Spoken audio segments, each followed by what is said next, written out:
दोस्तों, ये कहानी है एक ऐसे अनाथ लड़के की जिसके पास कुछ ऐसी जादुई शक्तियाँ थी जिनसे वो ये पता लगा सकता था कि किसी इंसान की जान कब और कैसे जाने वाली है। चलिए देखते हैं कैसे। ये कहानी शुरू होती है एक ट्रैजिक सीन के साथ, जहाँ अभी अभी एक प्लेन क्रैश हुआ है और इसमें मरने वालों की संख्या सैकड़ों में है। लेकिन किस्मत से एक छोटा सा बच्चा जिसका नाम शिनिचिरो है वो जिंदा है और अपने माता पिता को ढूंढ रहा है जो शायद मारे जा चुके हैं। इतने में उसे एक लड़की की आवाज सुनाई देती है जो शिनिचिरो से मदद मांग रही थी, लेकिन वो इतना छोटा है कि उसे समझ नहीं आता कि आखिर करना क्या है। कि तभी प्लेन का एक बड़ा हिस्सा उस लड़की के ऊपर गिर जाता है और सीन कुछ साल बाद के मोमेंट पर शिफ्ट हो जाता है, जहां हम शिनिचिरो को देखते हैं जो अब काफी बड़ा हो गया है और एक कार गैराज पर काम करता है। शिनिचिरो का ओनर है तेत्सुआ, जो उसे बिल्कुल अपने बेटे की तरह रखता है और शिनिचिरो भी तेत्सुआ में अपने पिता की छवि महसूस करता है। तेत्सुआ जल्द ही एक दूसरा गैराज खोलने जा रहा है और वो चाहता है कि शिनिचिरो उसका मैनेजर बने, पर शिनिचिरो ये ऑफर ठुकरा देता है क्योंकि उसे ऐसा लगता है कि वह भी इस पोजीशन के लिए ठीक नहीं है। पर तेत्सुआ फिर भी उसे सोचने का मौका देता है, जबकि उसकी बेटी मित्सुको भी शिनिचिरो को समझाती है क्योंकि उसे भी लगता था कि इस पोस्ट पर सिर्फ वही सही है। वही सी गैराज में काम करने वाला कानाडा इस बात से खफा था क्योंकि उसे हमेशा से ही शिनिचिरो से जलन रही है, क्योंकि तेत्सुआ हर काम में उसे प्रायोरिटी दिया करता था। इस बात का गुस्सा वो अक्सर शिनिचिरो को परेशान करके निकालता था। आज भी वो उसे बुली करता है और धक्का देकर चला जाता है, जिस वजह से शिनिचिरो का मोबाइल टूट जाता है और काम खत्म करने के बाद वो उसे बनवाने के लिए एक शॉप में जाता है, जहाँ पर एक लड़की आओई उसे ग्रीट करती है। शिनिचिरो बताता है कि उसका फोन टूट गया है, पर आओई के मुताबिक वो काफी पुराना मॉडल था जिसके पार्ट्स मिलना मुश्किल था, लेकिन फिर भी वो जैसे तैसे करके शिनिचिरो का फोन ठीक कर देती है। इसलिए रात को भी शिनिचिरो अपना फोन देख आओई को याद करता है। अगले दिन वो काम पर आने के लिए मेट्रो पकड़ता है, जिसमें उसी के बगल में खड़े एक आदमी के हाथ अचानक से गायब होने लगते हैं। तब हमें बताया जाता है कि प्लेन क्रैश वाली साइट पर शिनिचिरो को एक पावर मिली थी जिसकी हेल्प से वो लोगों का भविष्य देख सकता है, स्पेशली उनकी मौत। और इस आदमी के गायब होते हाथ भी इस बात का सबूत है कि वो मरने वाला है, पर शिनिचिरो कुछ नहीं कर सकता। इसलिए वो अपने काम पर चला जाता है, जहाँ मित्सुको उसे मैनेजर बनने के लिए राजी करने की कोशिश करती है, लेकिन शिनिचिरो कुछ खास जवाब नहीं देता। रात को वो उसी मोबाइल शॉप के सामने से गुजरता है और उसकी नजरें अब भी आओई को ही ढूंढ रही थी। इतने में एक अजनबी उससे टकरा जाता है और शिनिचिरो क्यूरियोसिटी के चलते उसका पीछा करता है ताकि पता चल सके कि उसके साथ क्या होगा। और कुछ दूर जाते ही एक कार उसे कुचलकर निकल जाती है। शिनिचिरो को अफसोस था कि वो उसके लिए कुछ नहीं कर पाया, इसलिए वो काफी परेशान भी हो जाता है और अगले दिन मित्सुको से कहता है कि अगर उसे ऐसी शक्ति मिल जाए जिससे वो लोगों का भविष्य देख सके, साथ ही उसे पता चल जाए कि कौन कब मरने वाला है, तो वो क्या करेगी। इस पर मित्सुको कहती है कि ये शक्ति नहीं अभिशाप है, इसलिए उसे ऐसी कोई शक्ति नहीं चाहिए। यहाँ शिनिचिरो देखता है कि एक बार फिर से उसका मोबाइल खराब हो रहा है, इसलिए वो फिर से आओई के पास जाता है और फोन ठीक करवाता है, लेकिन ये देखकर घबरा जाता है कि आओई के हाथ भी गायब हो रहा है। इसलिए वो उसे बचाने का फैसला करता है और काम खत्म करने के बाद मिलने के लिए बुलाता है। आओई भी पहले तो सोचती है, फिर कॉफी शॉप में मिलने का प्रॉमिस करती है, जहाँ शिनिचिरो देखता है कि आओई के हाथ ठीक हो रहा है और वो बहुत खुश होता है। आओई पूछती है कि उसे यहाँ क्यों बुलाया है। इस पर वो कहता है कि उसके पास भविष्य देखने की शक्ति है, लेकिन उसे डाउट था कि आओई उसकी बातों पर यकीन नहीं करेगी, इसलिए वो सॉरी बोलकर निकल जाता है। लेकिन बाहर जब वो घर जा रहा था तो उसके सीने में तेज दर्द उठता है, लेकिन वो जैसे तैसे खुद को संभाल कर घर आ जाता है और अगले दिन पूरे कॉन्फिडेंस के साथ तेत्सुआ से कहता है कि वो मैनेजर बनने के लिए तैयार है। साथ ही देर रात तक गैराज में काम करता है, जहाँ उसे मिलने के लिए आओई भी आती है। शिनिचिरो आओई को देखकर हैरान रह जाता है और आओई बताती है कि उसने शिनिचिरो का एड्रेस स्टोर से लिया है और वो यहाँ एक जरूरी बात करने आई है। शिनिचिरो उसे कॉफी ऑफर करता है और आओई एक न्यूज़पेपर रखते हुए बताती है कि उसके स्टोर से कुछ दूर एक फैक्ट्री है जिस पर बीती रात को हमला हुआ था और उस हमले में कई लोग मारे गए।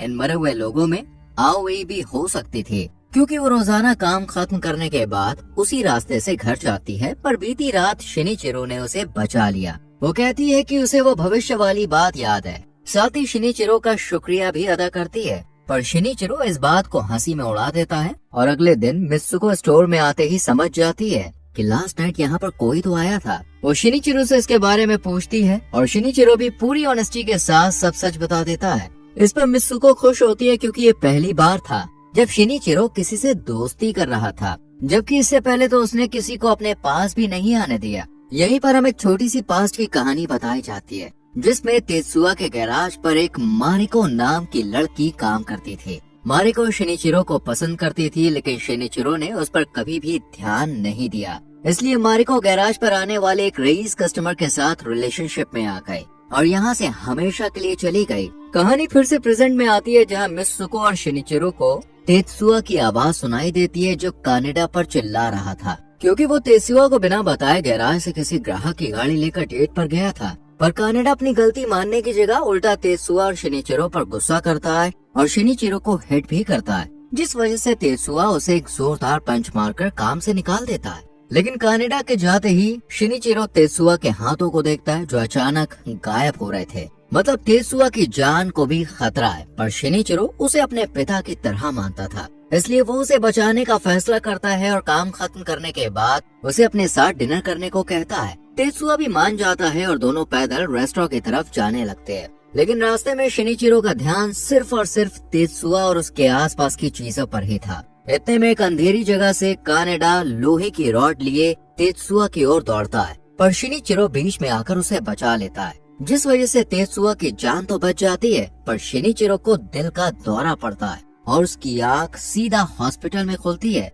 जहाँ मित्सुको बताती है कि तेत्सुआ ने कानेडा को माफ कर दिया है क्योंकि उसे अपनी गलती का एहसास था। इसके बाद डॉक्टर टाकेओ शिनिचिरो को चेक करता है और कहता है कि शायद ये स्ट्रेस की वजह से हुआ होगा। इतने में शिनिचिरो एक छोटी बच्ची को देखता है जो गायब हो रही थी, इसलिए वो उसका पीछा करने की कोशिश करता है, पर टाकेओ उसे रोकते हुए कहता है कि क्या तुम्हें भी वो बच्ची गायब होती हुई नजर आई। इसके बाद दोनों हॉस्पिटल की छत पर बात करते हैं, जहाँ टाकेओ बताता है कि ये एबिलिटी उसके पास भी है और इसे फॉर्च्यून आई कहते हैं, पर हम आम इंसान हैं, भगवान नहीं, इसलिए किसी की किस्मत को बदलने या उसके साथ खेलने का हमारा हक नहीं है, और अगर ऐसा कोई करता है तो उल्टा उसी की जान खतरे में पड़ सकती है। इसलिए जिसके साथ जो हो रहा है वो होने दो, वरना तुम्हारी जान खतरे में पड़ सकती है, और तुम्हारे दिल के दौरे का कारण भी यही है।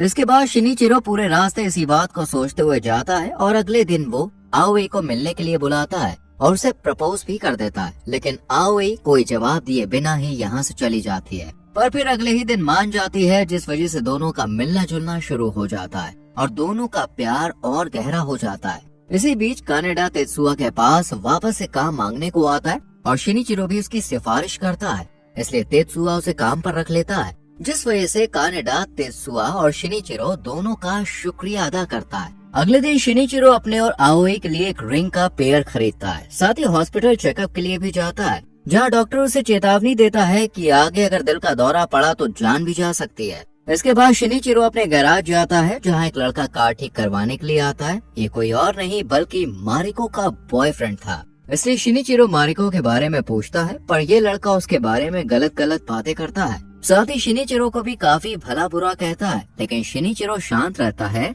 और अगले दिन जब वो अपनी गाड़ी लेने आता है तो शिनिचिरो देखता है कि ये भी हवा में गायब हो रहा है, मतलब ये भी मरने वाला है, पर वो कुछ ना करने का फैसला करता है। और कुछ दिन बाद हम शिनिचिरो को उसी आदमी के फ्यूनरल में देखते हैं, जहाँ उसकी छोटी सी बच्ची अपने पिता के लिए रो रही थी। उस बच्ची को देखकर शिनिचिरो को बहुत दुख होता है। साथ ही प्लेन क्रैश साइट वाली वो लड़की बार बार याद आती है जिसे वो बचा नहीं पाया था। अगले दिन वो हताश होकर एक पार्क में बैठ जाता है, जहाँ किंडर स्कूल के कुछ बच्चे अपने टीचर के साथ खेल रहे थे। तभी एक बच्ची उसके पास आकर बॉल मांगती है, लेकिन इस बच्ची का शरीर भी आहिस्ता आहिस्ता गायब हो रहा था। साथ ही बाकी बच्चे यहाँ तक कि टीचर का शरीर भी अचानक से गायब होने लगता है। इसलिए शिनिचिरो सभी बच्चों के हाथों को चेक करता है, पर टीचर को लगता है कि वो बच्चों के साथ गलत हरकत कर रहा है, इसलिए वो सभी बच्चों को लेकर यहाँ से चली जाती है। और उसके हाथ से स्कूल का एक लेटर गिर जाता है, जिसमें लिखा था कि स्कूल के बच्चे ट्रेन से ट्रिप पर जाने वाले हैं। वो समझ जाता है कि कुछ तो गड़बड़ है, इसलिए अगले ही दिन वो स्टेशन पर जाता है, जहाँ कई पैसेंजर्स इसी तरह से गायब हो रहे थे। तभी शिनिचिरो को समझ आता है कि अगले दिन सुबह 7:30 बजे जाने वाली ट्रेन का एक्सीडेंट होने वाला है और इस बात पर वो इसलिए श्योर था क्योंकि स्कूल के लेटर में लिखा था कि बच्चे इसी ट्रेन से अगले दिन ट्रिप पर जाने वाले हैं। तभी शिनिचिरो को याद आता है कि आओई भी तो इस ट्रेन से सफर करती है, यानी उसकी जान भी खतरे में थी। इसलिए वो रात को ही आओई से मिलने उसके घर जाता है और उसे सही सलामत देखकर खुश होता है। पर आने वाले खतरे से बचाने के लिए वो आओई को अपने साथ 3 दिन के लिए ट्रिप पर चलने को कहता है। आओई पहले तो सोचती है पर फिर हाँ कर देती है और शिनिचिरो भी खुश हो जाता है। लेकिन उसे उन बच्चों और बाकी पैसेंजर्स को भी बचाना था, इसलिए वो स्कूल में ट्रिप को कैंसिल करने के लिए फोन करता है। पर कोई वैलिड रीजन न होने की वजह से स्कूल अथॉरिटी ट्रिप कैंसिल करने से इनकार कर देती है। शाम को शिनिचिरो एक लेटर लिखता है जिसमें वो आओई को सब कुछ सच सच बता रहा होता है, जिसमें ट्रिप की झूठी बात भी शामिल है। साथ ही वो ये भी लिखता है कि वो आओई से कितना प्यार करता है और उसकी पूरी प्लानिंग अगली सुबह वेस्ट हो जाती है जब आओई उसे मैसेज करके कहती है कि उसकी कोवर्कर की तबीयत खराब है, इसलिए उसे स्टोर जाना पड़ेगा। ये मैसेज पढ़ते ही शिनिचिरो स्टेशन की तरफ भागता है, पर घर के बाहर ही पुलिस उसका इंतजार कर रही थी। दरअसल स्कूल टीचर ने उसके खिलाफ कंप्लेन की थी कि वो बच्चों के साथ मिसबिहेव कर रहा था, लेकिन आओई को बचाने के लिए वो पुलिस से बचकर भाग निकलता है और स्टेशन पहुंचकर देखता है कि आओई तो ऑलरेडी ट्रेन में चढ़ चुकी है। इसलिए वो एक टैक्सी पकड़कर दूसरे स्टेशन पे पहुंचता है ताकि यहाँ पहुंचने से पहले ही ट्रेन को रोक ले। यहाँ शिनिचिरो देखता है कि कंस्ट्रक्शन का काम चल रहा है, जिसे देखकर शिनिचिरो समझ जाता है कि कंस्ट्रक्शन में यूज हो रही एक क्रेन ट्रेन के डिब्बों पर गिर जाएगी और वो सभी लोग मर जाएंगे। पर शिनिचिरो ऐसा नहीं होने देता, बल्कि एक स्मोक कैंडल लेकर ट्रेन के सामने खड़ा हो जाता है। आओई जो इंजन के ठीक पीछे वाले डिब्बे में थी, वो भी शिनिचिरो को देख लेती है और ड्राइवर को ट्रेन रोकने को कहती है और ड्राइवर भी ट्रेन रोक देता है। इतने में हमें क्रेन भी गिरती हुई दिखाई जाती है, यानी शिनिचिरो ने इस ट्रेन एक्सीडेंट को रोक लिया था और सभी पैसेंजर्स की जान बचा ली थी। आओई तुरंत ट्रेन से बाहर आती है जहाँ शिनिचिरो पटरियों पर ही बैठा हुआ था। आओई जैसे ही उसे देखती है वो रोने लगती है क्योंकि आओई और बाकी पैसेंजर्स को बचाने के लिए उसने अपनी जान गंवा दी थी। शिनिचिरो के फ्यूनरल पर आओई को पता चलता है कि वो पहली लड़की है जिसके साथ शिनिचिरो इतना घुला मिला था। ये सुनकर वो और ज्यादा दुखी हो जाती है और नेक्स्ट सीन में हमें पता चलता है कि आओई वो लड़की है जिसने क्रैश साइट पर शिनिचिरो से मदद मांगी थी, लेकिन ट्रॉमा की वजह से शिनिचिरो को याद ही नहीं था कि उसने आओई की जान बचा ली थी। यहाँ ये भी रिवील होता है कि आओई के पास फॉर्च्यून आइस है और उसे हमेशा से शिनिचिरो की तलाश है। इसलिए पहली बार जब शिनिचिरो शॉप पर आया और आओई के गायब होते हुए हाथों को देखकर रिएक्ट किया, तभी वो समझ गई थी कि शिनिचिरो ही वो लड़का है।